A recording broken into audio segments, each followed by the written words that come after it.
Hello! So in the last video I did, I was talking about the Tesla Wii, and I said I'm going to be doing a few more of these plastic material box mods that are kind of, if not imitating, in competition with the 3D printed mods and stuff that are a lot more expensive out there and stuff like that. The mod I'm going to talk about today was actually designed by Boxer Mods, but it was manufactured by Hugo Vapor. And it's pretty affordable. You're talking like under £50 to pick this up. It comes in, I think, 5 or 6 different colors. I know it comes in black, blue, I think it comes in white, and I think it comes in a red, maybe yellow as well. If I find the colors, I'll put them up on the screen. Yeah. But yeah, this is made out of a kind of a like nylon, resin type plastic and stuff. It is very, very light. Let's just go up close. I'll put everything back into the box and we can have a nice little close-up look at this bad guy. Yeah. Alright, so here's the mod, here's the packaging. If you're familiar with Boxer Mods, this is the way that they do send out their devices in these little cylinders and stuff, which is a nice change from the flat cardboard boxes that other mods come in and stuff. But here it is, says Rader, or I'm just going to say Rader even though I know it's spelled Rader.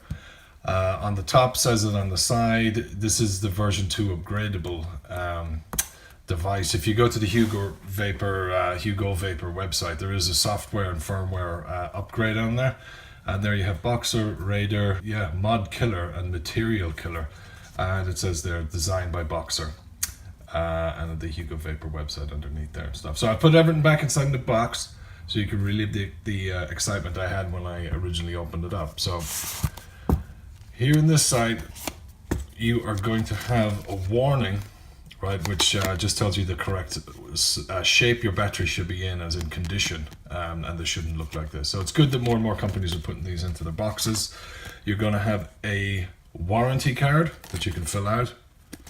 That's probably not much good or use at all, but there's a warranty card in there. And in the little black envelope on the inside here, you're going to have your instruction manual, which is quite small. Left inside in the box is going to be the mod, and a braided USB cable that is coming apart here. So I know it's probably okay, but I won't be using that. And the mod here is actually in a silicone wrap or protector and stuff. If you check it out, this removes off. So let's take this off.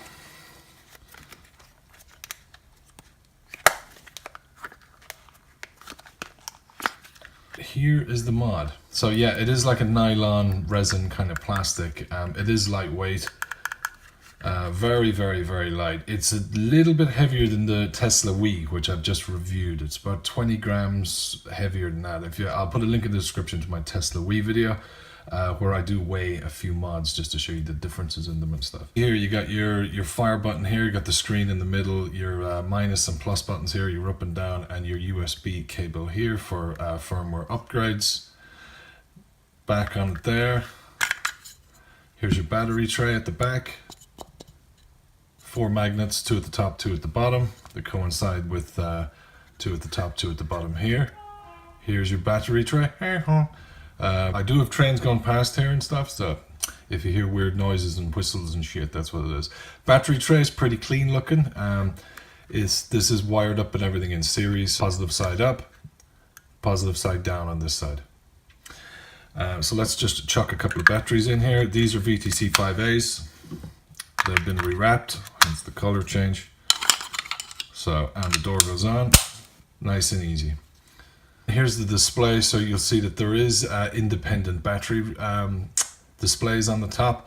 Underneath that, you're going to have your volts, your amps, the resistance your coil is firing at, and this is your puff counter. So I've got 6,688 hits on this guy. And this side is displaying what your wattage is. So a bit more information on the mod.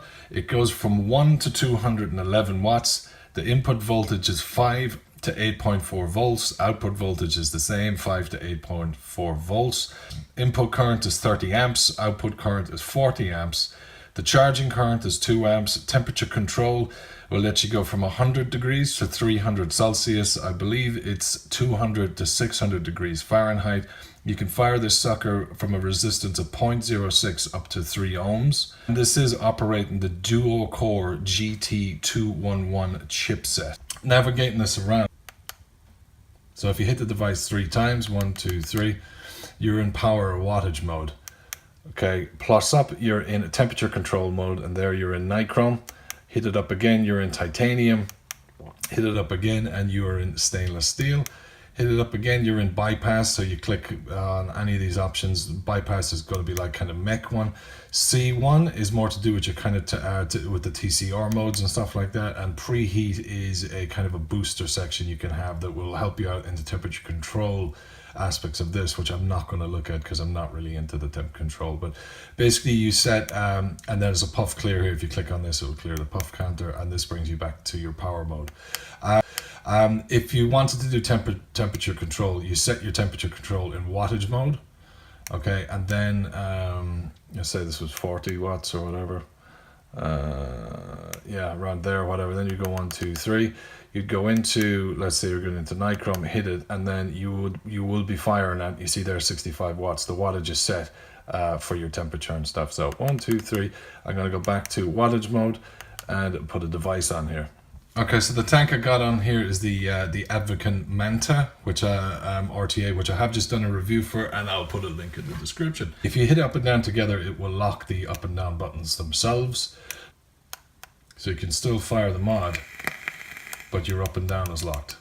Fast scrolling this, especially when you go over 100 watts, but when you go below 100 watts, it goes down in 1 watt increments, which is, it's kind of annoying, but there it is what it is. I'm on 88.8 watts.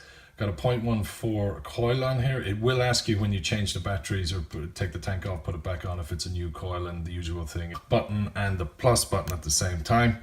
You have an option to rotate the screen, right, or to bang it into stealth mode. Okay, so if I hold these again, the up button and the fire button, I'll go to stealth.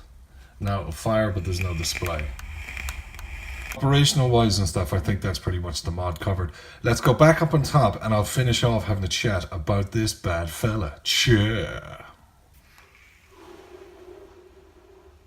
So yeah, good response time on this. The chip in this is a good chip. I'm firing, yeah, a 0.14 coil, 88 watts, 88.8 watts to be precise. And it puts out really good, now manufactured mod. The only thing I've had a couple of issues with is that actual chip. Now and again I have had the display on the screen just kind of goes apeshit. It goes all kind of snowy. It's still responding, but the display is kind of pixelated, not exactly pixelated, but it's just all over the place. It's unreadable and stuff.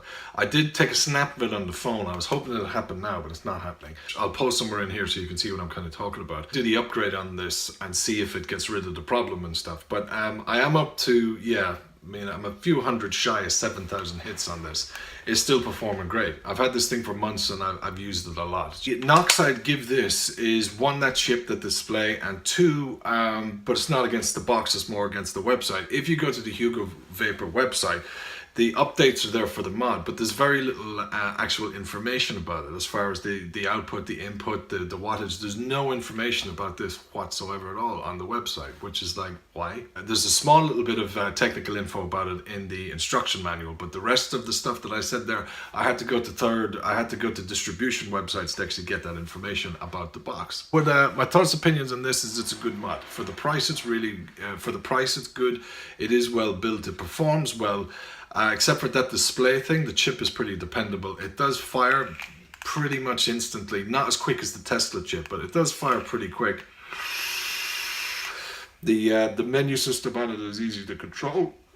Not everything's perfect, but I would give it 2 thumbs up, unless the chip dies on me, which if it does, I'll be doing another video. I wanted to do this review before I did the upgrade, and I wanted to wait to review this to see if it was going to stop working or not, but so far it's rocking and stuff like that.